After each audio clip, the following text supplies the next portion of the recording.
So hello everyone, आज हम materia Medica के वाइवा में जो सबसे इंपॉर्टेंट क्वेश्चन पूछे जा सकते हैं वो पढ़ने वाले हैं।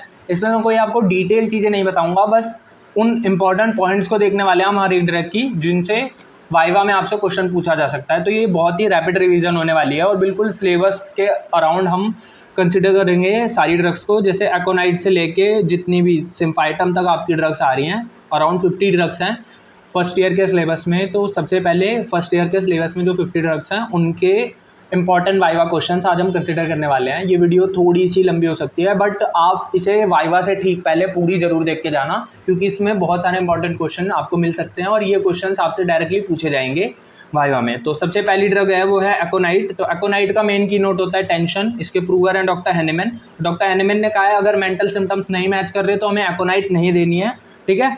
और उन्होंने कहा है कि whenever aconite is chosen homoeopathically you must above all consider the mental symptoms. तो ये आपको याद रखना है। और इसका मेन की नोट ग्रेट फियर और एंग्जाइटी या फिर टेंशन है। अब फीमेल रिप्रोडक्टिव ट्रैक्ट में जब हम देखते हैं तो इसमें क्या होता है कि एमेनोरिया आफ्टर फ्लाइट। तो एकोनाइट में ये चीज़ पिक्यूलियर है, एमेनोरिया आफ्टर फ्लाइट बिल्कुल लिखी हुई है और बोल्ड वर्ड्स में लिखी हुई है, तो आपको याद रखना है। और इसका फीवर सबसे इंपॉर्टेंट है। स्किन ड्राई और हॉट होती है, फेस पेल रेड ऑल्टरनेट करता है, ठीक है। और बहुत ज़्यादा प्यास होती है, बर्निंग थर्स्ट। अभी हम एथूजा स्किन एक्स देखेंगे, उसमें बिल्कुल भी थर्स्ट नहीं होती, इसमें बर्निंग थर्स्ट होती है। इंटेंस नर्वस रेस्टलेसनेस होती है। और ये हो गया एलिमेंट्स फ्रॉम एकोनाइट की। जो एलिमेंट्स फ्रॉम होती है वो होती है ड्राई कोल्ड विंड्स या ड्राफ्ट्स ऑफ एयर से। तो ये एकोनाइट के क्वेश्चन थे। इसके अलावा इसके रिलेशन बहुत इंपॉर्टेंट है कि कॉफिया के साथ ये कॉम्प्लीमेंट्री होती है in fever, sleeplessness and intolerance of pain. Arnica in the cases of traumatism और सल्फर इन ऑल केसेस। तो ये तीन इसके रिलेशन है जो आपको अच्छे से याद रखने हैं। और एकोनाइट जो होती है एक्यूट होती है सल्फर की, मतलब कि अगर कोई एक्यूट कंप्लेंट है तो उसमें एकोनाइट जाएगी, और अगर कोई थोड़ी सी क्रॉनिक या सब एक्यूट प्रॉब्लम है तो उसमें सल्फर, ठीक है। तो आप सल्फर के बाद एकोनाइट भी दे सकते हो अगर कोई सल्फर का पेशेंट है और उसको एकदम से बहुत ज़्यादा रेस्टलेसनेस और टॉसिंग अबाउट इन एग्नी ये सब हो रहा है, तो आप एकोनाइट भी दे सकते हो, ठीक है। तो ये इसके रिलेशन थे। तो ये एकोनाइट खत्म। अगली ड्रग जो है वो है एथ्यूजा साइनेपियम। अब एथ्यूजा साइनेपियम में सबसे इंपॉर्टेंट बात है कि ये एक थर्स्टलेस रेमेडी है। इसका कॉमन नेम बहुत इंपॉर्टेंट है, इसका कॉमन नेम फूल्स पार्सले है। और अ पिक्चर ऑफ एक्यूट इडियोसी, बच्चों के अंदर जो थोड़े जिनमें इडियोसी की एक पिक्चर हमें देखने को मिलती है, उनमें हम एथ्यूजा सोच सकते हैं, ठीक है। अगर क्रॉनिक इडियोसी की पिक्चर हो तो बेराइटा का आप सोचेंगे। एंड सेकंड जो इंपॉर्टेंट चीज़ है वो है कि children who can not beer milk, ये बिल्कुल भी मिल्क को टॉलरेट नहीं कर सकते। जैसे ही मिल्क पियेंगे वैसे ही वॉमिटिंग हो जाएगी। जो एथ्यूजा है इसके आप तीन चीज़ें याद कर सकते हो, मिल्क इंटॉलरेंस होती है, एपिलेप्सी होती है और कॉलरा इन्फेंटम। ये तीन चीज़ें आपको अच्छे से याद रखनी है। एपिलेप्सी में भी इसकी जो आइज़ है वो टर्न डाउनवर्ड्स है। टीचर बिल्कुल डायरेक्ट क्वेश्चन पूछेगा आपसे कि ऐसी कौन सी दवाई है जिसमें आइज़ टर्न डाउनवर्ड होती है during the time of epilepsy with clenched thumbs. देखो क्लेंस्ड थम्स का मतलब ऐसे, ठीक है, red face and eyes turn downwards. Intolerance of milk मैंने आपको बता दिया। इंटॉलरेंस ऑफ मिल्क की अगर आपसे और रेमेडी पूछे तो मैग्नीशिया का आप बता सकते हो आप, ठीक है। तो ये था एथ्यूजा के बारे में। और एक और एथ्यूजा का इंपॉर्टेंट है कि herpetic eruption at the end of nose, ये बिल्कुल आपको अच्छे से पता होना चाहिए। और थर्स्टलेसनेस ट्रायो में तीन रेमेडीज आती हैं, एथ्यूजा, एपिस और पल्सेटिला। एथ्यूजा, एपिस, पल्सेटिला ये तीनों बिल्कुल थर्स्टलेस रेमेडी हैं। तो ये एक एक्स्ट्रा पॉइंट है जो आप अच्छे से याद कर सकते हो एथ्यूजा के बारे में। अगली जो रेमेडी आती है वो है एलियम सीपा। अब एलियम सीपा में भी आप देखोगे तो bad effects from getting wait सबसे इंपॉर्टेंट है। दो रेमेडीज बहुत ही इंपॉर्टेंट है bad effects from getting wait में जो आपके सिलेबस में है, वो है रस्टॉक्स और एथ्यूजा। वो रस्टॉक्स और एलियम सीपा। अब एलियम सीपा में सबसे इंपॉर्टेंट यही चीज़ है, bad effects from getting wait. उसके अलावा जो इसका कोराइजा है, कोराइजा में भी प्रोफ्यूज वाटरी एंड एक्रिड। जो नेजल डिस्चार्ज है वो एक्रिड है, जो लैक्राइमल डिस्चार्ज है वो ब्लैंड है। जबकि यूफ्रेशिया में इसका उल्टा होता है कि जो लैक्राइमल डिस्चार्ज है वो एक्रिड होता है और नेजल डिस्चार्ज ब्लैंड होता है। तो ये डायरेक्ट पूछा जाता है वाइवा में क्वेश्चन कि एलियम सीपा और यूफ्रेशिया का क्या रिलेशन है इन रिस्पेक्ट टू डिस्चार्जेस। तो ये आपको अच्छे से बताना है। इसके अलावा नेजल पॉलिप के लिए भी एलियम सीपा एक अच्छी रेमेडी है, बिल्कुल लिखा हुआ है यहाँ पे नेजल पॉलिप। और इसका एग्रेवेशन और एमिलरेशन बिल्कुल पल्सेटिला जैसा होता है। तो आपको याद रखना है कि एमिलरेशन इन ओपन एयर और एग्रेवेशन इन वार्म रूम, ठीक है, पल्सेटिला जैसा है। और कोलिक कोलिक देखो इसके अंदर कुकुम्बर, एलियम सीपा क्या होता है, प्याज होता है ना, मतलब अनियन होता है, रेड अनियन, तो वैसे ही कोलिक है इसमें कुकुम्बर।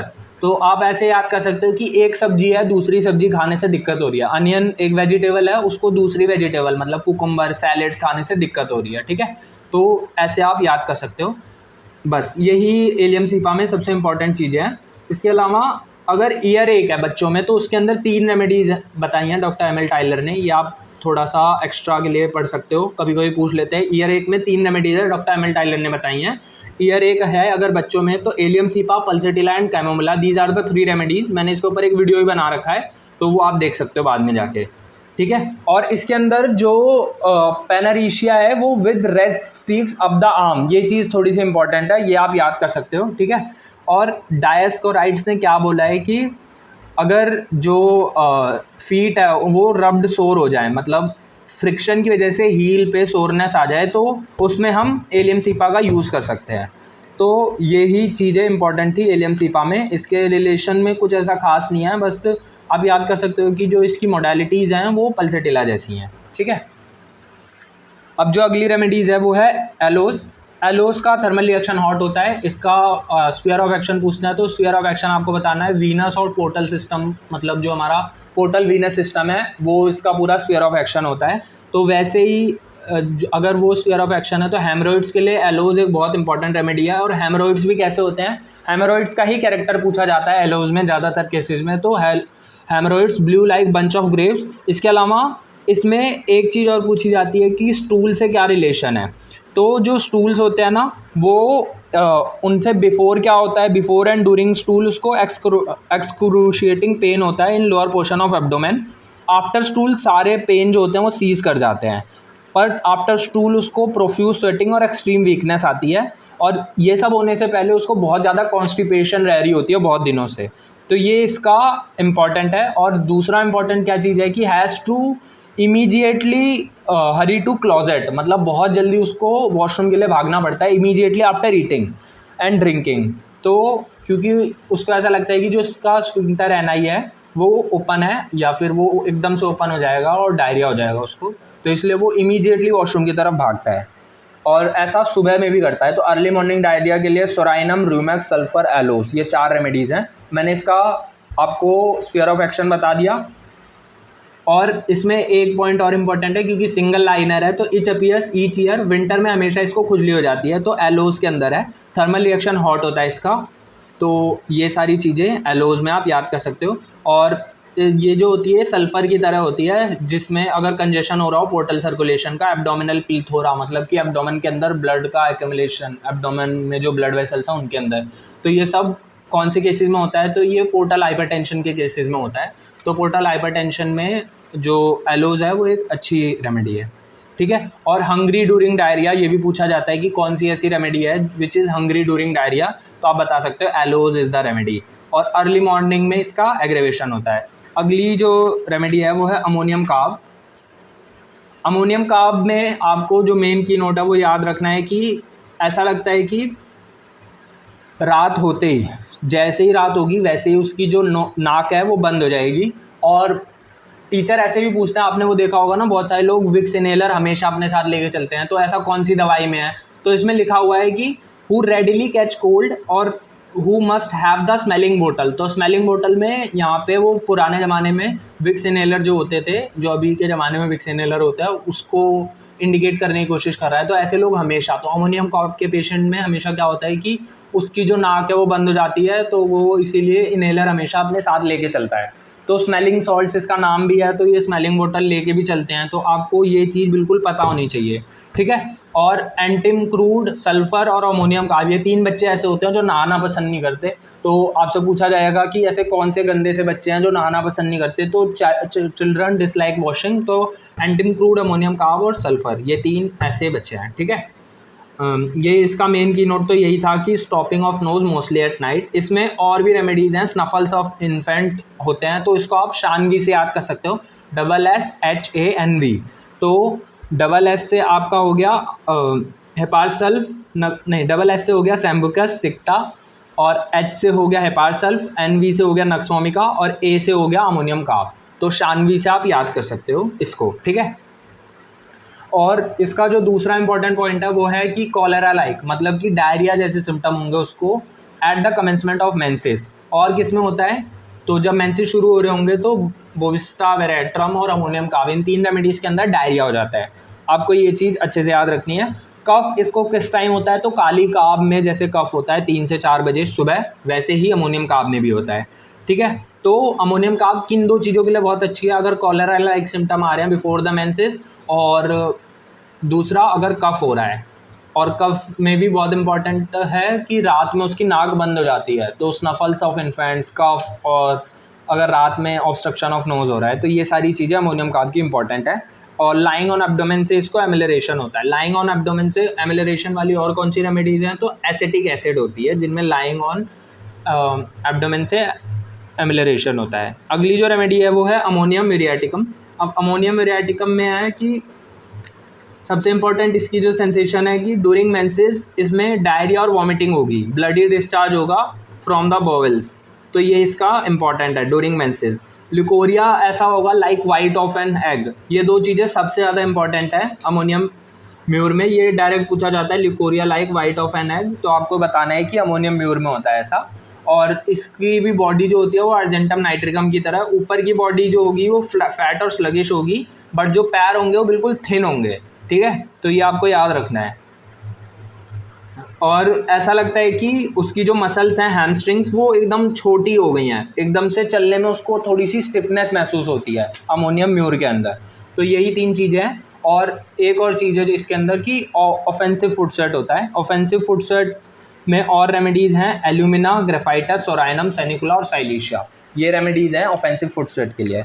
अगली जो आपकी रेमेडी है वो है एंटीमोनियम क्रूडम। अब एंटीमोनियम क्रूडम में बच्चा बहुत गंदा सा होता है और डिज़ायर होती है पिकल की, इसके अलावा ग्रेट सैडनेस होती है, लोथिंग और फ्लाइफ होती है, can not bear to be touched. आपको याद रखना है एंटीम क्रूड का बच्चा खुद को चेक ही नहीं करने देगा, पकड़ने ही नहीं देगा आपको, can not bear to be touched. ठीक है, और बात भी नहीं करेगा और छोटे से अटेंशन पे भी वो बहुत ज़्यादा गुस्सा दिखाएगा। ठीक है, तो ये एंटीमोनियम क्रूडम है। Longing for acids and pickles होता है इसके अंदर। Can not bear the heat of sun, heat of sun bear नहीं कर सकता। एवर्जन टू कोल्ड बाथिंग, मैंने आपको बताया नहाने में ये बच्चे कतराते हैं। और कौन होते हैं, सल्फर, एंटीम क्रूड, अमोनियम कार्ब, ये बच्चे बिल्कुल भी नहाना पसंद नहीं करते। और इनके अंदर भी क्या होता है कि एलिमेंट्स फ्रॉम गेटिंग वेट, जैसे रस्टॉक्स क्या होता है कि वो पानी में कूद गया तो उसकी वजह से उसको जुकाम हो गया, वैसे ही एंटीमोनियम क्रूडम में भी होता है। तो ये बात आपको याद रखनी है। और इसमें सबसे जो इसका बिल्कुल सबसे इम्पॉर्टेंट चीज़ है वो है कि थिक मिल्की वाइट टंग होती है। तो टीचर आपसे पूछेगा कि थिक मिल्की वाइट टंग किस में होती है, which is a red strand of the remedy, वो है एंटीमोनियम क्रूडम। ठीक है, और अगर मुंह में छाले हो जाते हैं तो भी एंटीमोनियम क्रूडम अच्छी रेमेडी होती है, अर्जेंटम नाइट्रिकम और सल्फर की तरह। सो ये था इसका। Loss of voice from becoming overrated, ये भी एक इम्पॉर्टेंट चीज़ है। ठीक है, और पैर में अगर कॉर्न्स हो जाएं बिल्कुल पैर के सोल्स में, तो उनके लिए ये बहुत इंपॉर्टेंट होती है। तो ये हो गया एंटीमोनियम क्रूडम। अगली जो रेमेडी है आपकी वो है एंटीमोनियम टार्टेरिकम। तो एंटीमोनियम टार्टेरिकम में क्या होता है, ये स्लीपीनेस ट्रायो के अंदर आती है। 3 रेमेडीज़ हैं जो हमेशा सोते रहते हैं, जिनको हमेशा नींद आती रहती है। एंटीमोनियम टार्टेरिकम, नक्स मॉस्चाटा और ओपियम, ये 3 रेमेडीज़ हैं जिनको हमेशा नींद आती रहती है। अब इसमें भी जो एंटीमोनियम टार्टेरिकम है उसका रेड स्ट्रैंड क्या है कि इसके अंदर रेड लेग ऑफ म्यूकस आपको सुनने को मिलेगा, और फेस जो होगा कोल्ड ब्लू पेल होगा, कवर्ड विद कोल्ड स्वेट। ऐसा सिर्फ कुछ ही रेमेडीज़ के अंदर होता है। इसमें एंटीमोनियम टार्टेरिकम भी है और दूसरी है टबैकम। ठीक है, वेरेट्रम एल्बम में भी ऐसे कोल्ड स्वेट होता है, बट वो और भी होता है बॉडी पे कई जगह, बट अगर फेस पे बात कर रहा है तो एंटीमोनियम टार्टेरिकम और टबैकम ही रेमेडीज़ हैं। और दूसरी जो मैंने आपको बताई ग्रेट स्लीपीनेस, बहुत ज़्यादा स्लीपीनेस होता है। और भी रेमेडीज़ आपसे पूछेंगे अगर स्लीपीनेस के लिए, तो आप बता सकते हो कि नक्स मॉस्चाटा और ओपियम। ठीक है, इसके अलावा रेसिपी ही इसका सबसे इंपॉर्टेंट है, तो रेसिपी आपको बिल्कुल अच्छे से पढ़ के जाना है। Icterus with pneumonia, specially of right lung. ठीक है, उसके अलावा मैं आपको एक चीज़ और बता देता हूँ जो वाइवा में पूछी जा सकती है कि अगर लेफ्ट लंग अफेक्टेड है और राइट लंग अफेक्टेड है तो कैसी कैसी रेमेडीज़ होती हैं। तो आप ये डायग्राम एक बार देख लो, हो सकता है ये थोड़ा उल्टा दिख रहा हो, तो शायद आई थिंक ऐसे ही सही दिखेगा। तो ये डायग्राम है जिसमें मैंने रेमेडीज़ लिख रखी हैं। अगर आप फ़ोन को टर्न कर लोगे तो आपको सही से दिख जाएगी कि कौन सी रेमेडीज़ हैं। तो ये आपको ऐसे लोब बना के लिख लेनी है ये रेमेडीज़। ठीक है, अगली रेमेडी पे चलते हैं, एपिस मेलिफिका। मैंने आपको बताया था थर्स्टलेसनेस ट्रायो में 3 रेमेडीज आती हैं, एपिस और एथ्यूजा और पल्सेटिला। तो ये भी थर्स्टलेस रेमेडी होती है और इसके अंदर जो रेडनेस है वो मार्क्ड होती है। आपको ऐसे याद रखना है, जब मधुमक्खी काट लेती है तो स्वेलिंग और रेडनेस हो जाती है, वैसे ही एपिस में भी होता है, रेडनेस स्वेलिंग हो जाएगी। सबसे इंपॉर्टेंट जो इसकी चीज़ है कि ब्रेन ट्रबल्स में बहुत इंपॉर्टेंट रेमेडी होती है एपिस। और इसके अंदर जो क्राई होती है, बच्चा बिल्कुल तीखे स्वर में चिल्लाएगा, उसे कहते हैं हम क्राई एनसेफेलिके। तो पूछते हैं डायरेक्ट टीचर्स कि क्राई एनसेफेलिके कौन सी रेमेडीज़ में होता है, तो 2 रेमेडीज़ आपको बतानी है कि जब ब्रेन में कोई ट्रबल होती है बच्चों के, तो हेलेबोरस और एपिस, इनमें जो बच्चे होते हैं वो बिल्कुल श्रील तीखी आवाज़ के साथ रोते हैं रात को, तो क्राई एनसेफेलिके कहते हैं इसे, ठीक है। और बर्निंग, स्टिंगिंग, ये सब जैसे मधुमक्खी काट लेती है ना, वैसे आपको एपिस को याद रखना है कि मधुमक्खी ने काट लिया। राइट साइडेड रेमेडी है, ड्रॉप्सी इसके अंदर बहुत इंपॉर्टेंट है कि ड्रॉप्सी हो जाती है, ठीक है। और बिल्कुल आइस के अंदर पफी बैग लाइक स्वेलिंग हो जाएगी आइस के अंदर, एपिस का सिम्टम है ये, ठीक है। और एडेमा विदाउट थर्स्ट, अगर विदाउट थर्स्ट है तो एपिस है, और विद थर्स्ट है आपसे पूछा जाएगा तो एसिटिक एसिड और एपोसाइनम। तो आपको याद रखना है without thirst apis, with thirst acetic acid और एपोसाइनम, ये अच्छे से याद रखना है। चिल जो होता है या फीवर जो होता है वो 3 PM पे होता है, अगर 3 AM और 3 PM पे हो रहा हो तो थूजा होती है, ठीक है। तो ये एपिस था। एग्रेवेशन इसका लेकेसिस की तरह स्लीपिंग के टाइम पे होता है, वार्म रूम में होता है, वार्म रूम में घुस ही नहीं सकता एपिस का पेशेंट, और गेटिंग वेट से एग्रेवेशन होता है। तो गेटिंग वेट की मैंने आपको 3 रेमेडीज बता दी, एलियम सीपा, रस्टॉक्स, एपिस, ठीक है।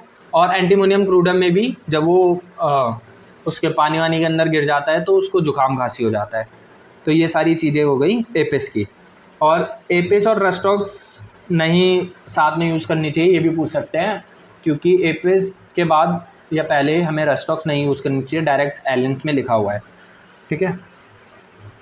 फिर अगली जो रेमेडी आपके सिलेबस में है वो है आर्निका। आर्निका इंजरी की बहुत इंपॉर्टेंट रेमेडी है और इसकी ब्लंट इंजरी होती है, तो इसमें आपको यही चीज़ याद रखनी है, ड्यूरेशन ऑफ एक्शन ज़्यादा नहीं होता, 5 से 6 दिन का होता है इसका ड्यूरेशन ऑफ एक्शन।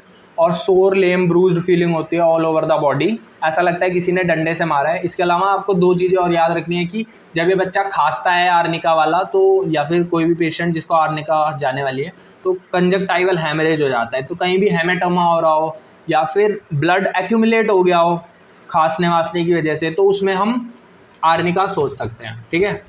तो ये चीज़ कंजक्टाइवल और रेटिनल हैमरेज। और भी रेमेडीज़ है इसके अंदर, लिडम, नक्सोमिका, ड्रोसेरा भी है, अगर वूफिंग कफ में किसी को ये हो रहा हो कंजक्टाइवल और रेटिनल हैमरेज, ठीक है। और एक और चीज़ इंपॉर्टेंट है आर्निका की, रिटेंशन या इनकॉन्टिनेंस हो जाता है यूरिन का आफ्टर लेबर, ऐसा ओपियम और आर्निका में होता है और हायोसाइमस में होता है। ये 3 रेमेडीज़ है जिसमें लेबर के बाद अगर रिटेंशन ऑफ यूरिन या फिर इनकॉन्टिनेंस ऑफ यूरिन हो रहा है तो ये 3 चीज़ें सोच सकते हो। ये बिल्कुल संभल के चलता है, जिससे कि इसे कहीं चोट ना लग जाए, क्योंकि इसकी बॉडी इतनी ज़्यादा सोर होती है कि इसको ऐसा लगता है अगर ये इससे टकरा भी गया तो इससे चोट लग जाएगी। तो ये चीज़ आपको याद रखनी है, ठीक है। इसको शायद हम वो बोलते हैं कि लोगों से टकराने, इसको ना कोई फोबिया होता है, वो फोबिया का नाम मुझे अभी एकदम से याद नहीं आ रहा, बट आप एक बार सर्च कर लेना कि उसको फोबिया होता है कि वो किसी से टकरा ना जाए, ठीक है। ये हो गया। इसके अलावा आर्निका में और क्या इंपॉर्टेंट चीज़ें हैं, और तो मुझे कुछ ज़्यादा इंपॉर्टेंट लग नहीं रही, बट ये जो मैंने आपको बताई वो। और हाँ, बैड इफेक्ट्स ऑफ इंजरीज़ के लिए arnica is one of the most important remedy.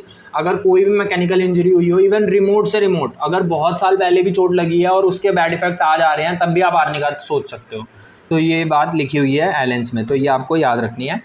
अगली रेमेडीज देखते हैं। अगली है आर्सेनिक एल्बम। आर्सेनिक एल्बम में आपको याद रखना है कि burning pain relieved by heat, ये इसका सबसे इंपॉर्टेंट है। ग्रेट प्रोस्टेशन है, ठीक है। और ग्रेट प्रोस्टेशन है, मेंटली रेस्टलेस होता है but physically too weak to move होता है। टीदिंग चिल्ड्रन जो होते हैं वीक होते हैं, फ्रेटफुल होते हैं, want to be carried rapidly, ये आर्सेनिक के अंदर है। और आर्सेनिक में जो हेमोरॉइड्स होते हैं which are not ameliorated at stool or ameliorated by heat होते हैं, ठीक है। गर्म पानी से इसको आराम मिलेगा, जबकि एलोज में ठंडे पानी से आराम होता है। सो ये था। बर्निंग थर्स्ट होती है, बहुत ज़्यादा प्यास होती है, ठीक है। और बट ऐसा लगता है कि पानी पिएगा तो पत्थर की तरह, lies like a stone in the stomach, water lies like a stone in the stomach. तो आर्सेनिक, ब्रायनिया, ये सारी ऐसी रेमेडीज़ हैं कि इन्हें बहुत ज़्यादा प्यास लगती है, बहुत ज़्यादा, तो ये बात आपको याद रखनी है। बट ब्रायनिया में इन बहुत ज़्यादा पानी एक साथ पिएगा, आर्सेनिक में सिप सिप करके पिएगा, तो ये दो इसका डिफ्रेंशिएशन है, ठीक है। आर्सेनिक ऐसी रेमेडी है जिसकी जो कंप्लेंट्स होती है वो रिटर्न एनुअली होती हैं, और bad effects of chewing tobacco से अगर किसी को दिक्कत हो रही है तो उसमें हम आर्सेनिक दे सकते हैं। तो ये सारे इंपॉर्टेंट क्वेश्चन हैं, जो भी मैं पॉइंट बता रहा हूँ। रेमेडी बहुत बड़ी है, इसको समझने बैठे तो एक एक रेमेडी के लिए 2-2 5-5 घंटे लग जाएंगे, बट इनके जो इंपॉर्टेंट रेड स्टैंड्स हैं मैं सिर्फ वही बता रहा हूँ, तो वो एक बार आप पढ़ लेना सारे, ठीक है। अगली है एरम ट्राइफिलम। इसमें क्या होता है, यहाँ पे ना क्रैक्स होते हैं, क्रैक्स, और हमेशा वो लिप और नोज़ को पिक करता रहेगा जब तक कि वो ब्लीड नहीं कर जाए, ऐसे ऐसे करता रहेगा, pick lips until they bleed, ठीक है। और नोज़ में भी कांस्टेंट पिकिंग करता रहेगा अंटिल इट ब्लीड्स, तो ये इसका है। और साइड ऑफ नोज़ पे ज़्यादा करता है, ठीक है, साइड ऑफ नोज़ आपको याद रखना है, साइड ऑफ नोज़ पे ज़्यादा करता है। और एफोनिया होता है इसके अंदर, हाँ एफोनिया आपको याद रखना है कि एफोनिया होता है after exposure to north west winds, ऐसा एकोनाइट हेपासल्फ और एरम ट्राइफिलम में होता है। सिंगिंग की वजह से भी हो सकता है, ऐसा आर्जेंटम, कॉस्टिकम, फॉस्फोरस और सिलीनियम में होता है।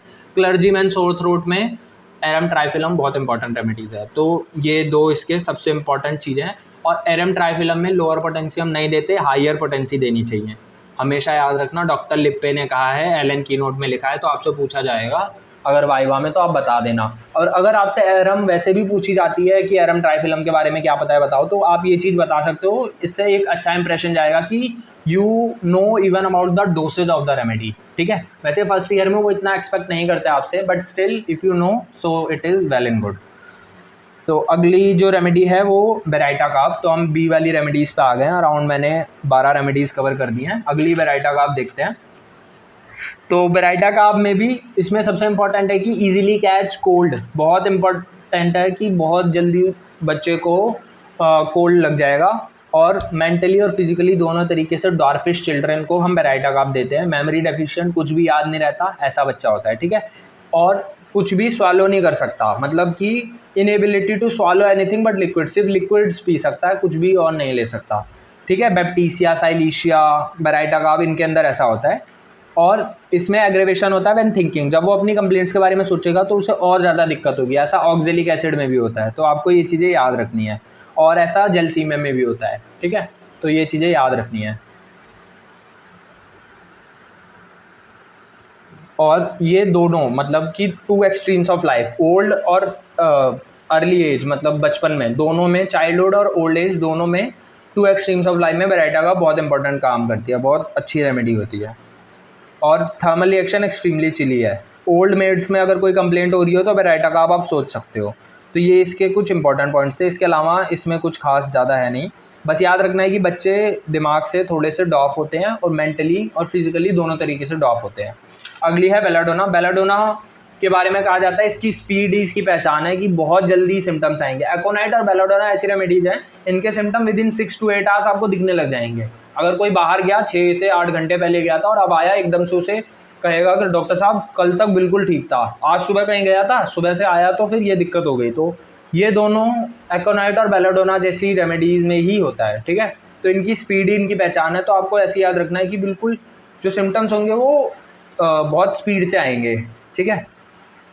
और इसके अंदर आपको याद रखना है कि फेस जो होता है रेड होता है, और थ्रॉबिंग हेडेक होता है, थ्रॉबिंग, ऐसा बिल्कुल आपको ना वो यहाँ पे थ्रॉबिंग ऑफ आर्टरीज देखने को मिलेगी, इतना ज़्यादा रेड हो रहा होगा face during the time.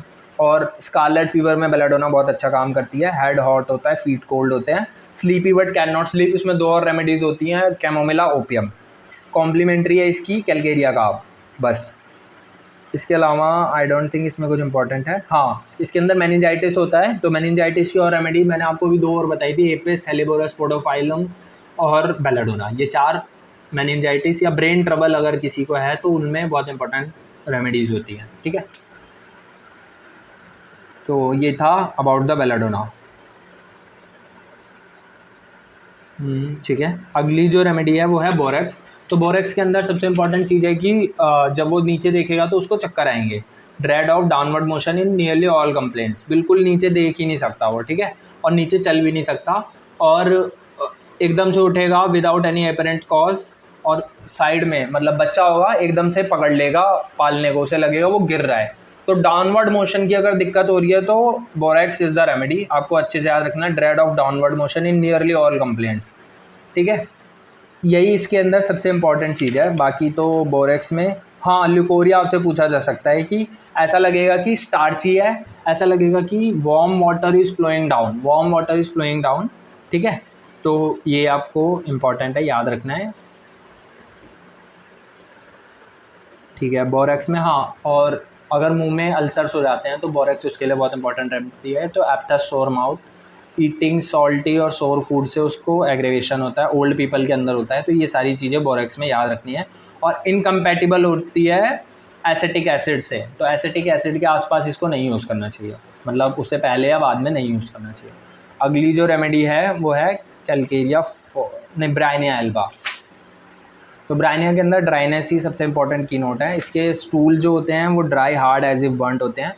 Aggravation from any motion, ये बहुत इंपॉर्टेंट है। एब्सोल्यूट रेस्ट से इसको आराम मिलता है, चाहे वो फिजिकल रेस्ट हो चाहे मेंटल रेस्ट हो। ग्रेट, मैंने आपको बताया बहुत ज़्यादा प्यास लगती है ब्राइनिया एल्बा को, तो ये आपको याद रखना है।